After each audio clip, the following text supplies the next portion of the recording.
Humihingi po ng tulong ngayon yung ilang Koreano na kinikilan ng 18 ahente ng Bureau of Immigration. Matapos kasing may reklamo sa NBI at matanggal sa pwesto, ang ilan doon sa mga tiga-immigration ay namilit pa raw sa isang biktima na iatras ang kaso. Tinutukan niya ni Marisol Abduraman. Eksklusibo! April 8, 2019, nang i-anunsyo ng Bureau of Immigration ang 18 agent nito na sangkot umano sa pangingikil sa 15 Koreano na nakabase sa Pampanga.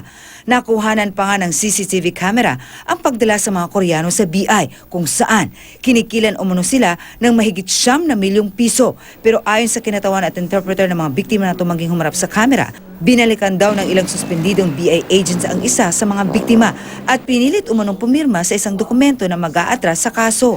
Even though they were suspended already, they came to one of the victim asking for some kind of signature on the documents. The document was stating that, she's gonna drop all the charges. She's gonna, that she filed to NBI.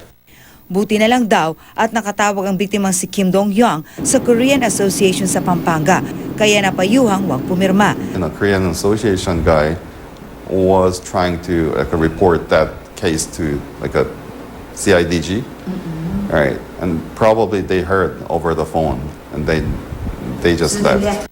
Tinitingnan na raw ng BI ang nasabing insidente. 8 araw sa suspendidong mga agent ay tinanggal na ng DOJ, habang ang 10 na empleyado ng ahensya ay naharap sa administrative charges. Balot daw ng labis na takot ang mga nasabing Koreano dahil sa buong akala raw nila hindi na makakagalaw ang mga suspendido ng mga ahente, kaya nagpapasaklolo na sila sa Pangulo.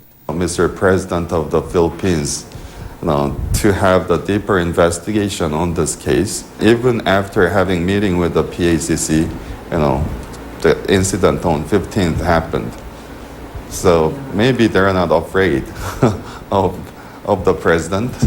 So yeah, I guess it's about time for Mr. President to take on action about this. Marisol Abduraman, Nakatuto, 24 Oras.